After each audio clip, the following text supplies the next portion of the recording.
Well, after 37 games, it all comes down to this. It all comes down to this. One game, 3 points. That's what we need. Last game of the season, away to Newcastle, and we need 3 points. It's in our hands. If we get those 3 points, we're in the Champions League for next season.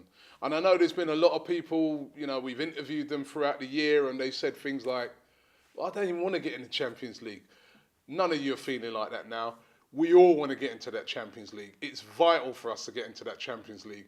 Not just because of the players that we'll be able to purchase in the summer transfer window, but also because we'll finish above Tottenham.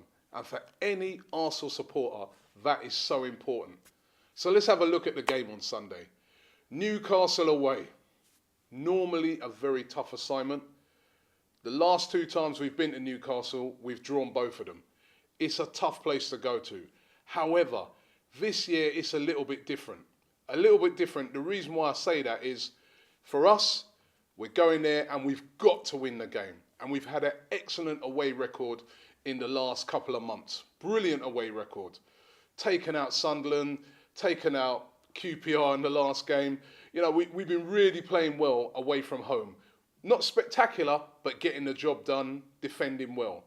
Newcastle, on the other hand, normally a really tough place to go to, St James's Park, but their last couple of games got beaten 6-0 by Liverpool, and that's without Suarez. So, and if anybody watched that game, it could have been 8, 9 or 10.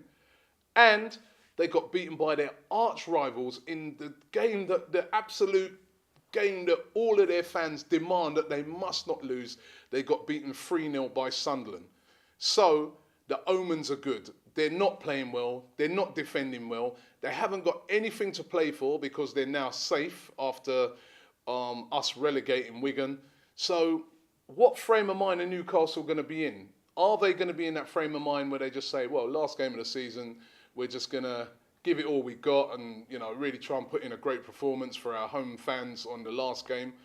Or will it be the type of performance where they come out a bit casual, trying to win the game, but get disheartened if Arsenal really get on top of them and take the game to them and start scoring early? So it's definitely not the usual really, really tough game that we'd have at Newcastle. It's a winnable game for Arsenal, and I just hope that on Sunday we go out there and we just attack that game, just like we did against Wigan, just like we did against Manchester United. If we attack it in that way, I am sure that we will get those 3 points and that we'll get over the line.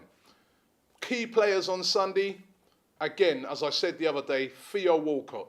His pacing behind is absolutely deadly, especially when playing away from home on the counter-attack. If we can get Theo into that game, we're definitely going to do well. As well, he's on form. He's scoring goals, vital goals. He scored against United. He scored against Queen's Park Rangers. He scored the other night against Wigan. Key player, Theo Walcott.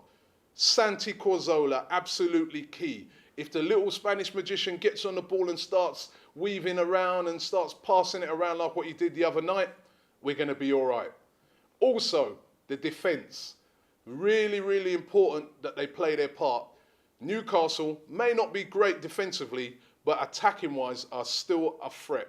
Hatem Ben Arthur, excellent player. Yohan Cabaye in midfield, very creative, can get on the ball and create havoc. Papi Cisse up front, all right, hasn't been as good a season this season for him as it was last season, but still a very, very good player. So there is danger coming forward.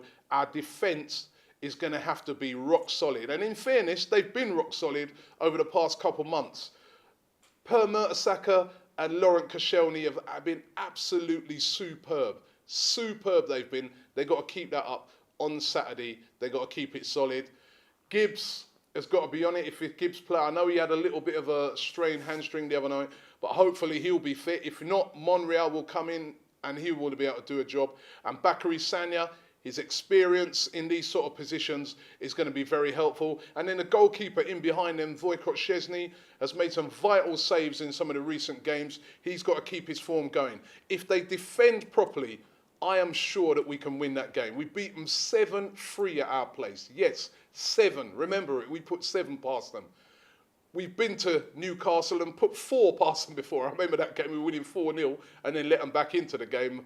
That can't happen again, surely. But never has there been a better chance for Arsenal to secure the Champions League places. And we've got to win that game. We cannot rely on Sunderland, who are playing Tottenham Hotspur, to do us a favour. Even though they'll probably try and do their best. But on paper, Spurs should deal with Sunderland pretty easily. It's all up for grabs. If Arsenal go out there and play like how they've been playing in the past couple of games, I am absolutely sure that we can get those 3 points. So I'm asking everybody, don't be too nervous. Keep the faith. Arsenal Fan TV, we're going to be up there. We're going to be cheering along the boys and we're going to be getting everybody's interviews after the game. And I'm going to go for a prediction of that game, 3-1 to Arsenal. 3-1 to Arsenal into the Champions League. You never know. If we match up on goal difference and that with Chelsea, it could even be a playoff game, or we could move above Chelsea if, say, Chelsea were to lose. So it's all up for grabs. We're going to be right behind the team on Sunday, and let's just hope it's a massive victory for Arsenal Football Club.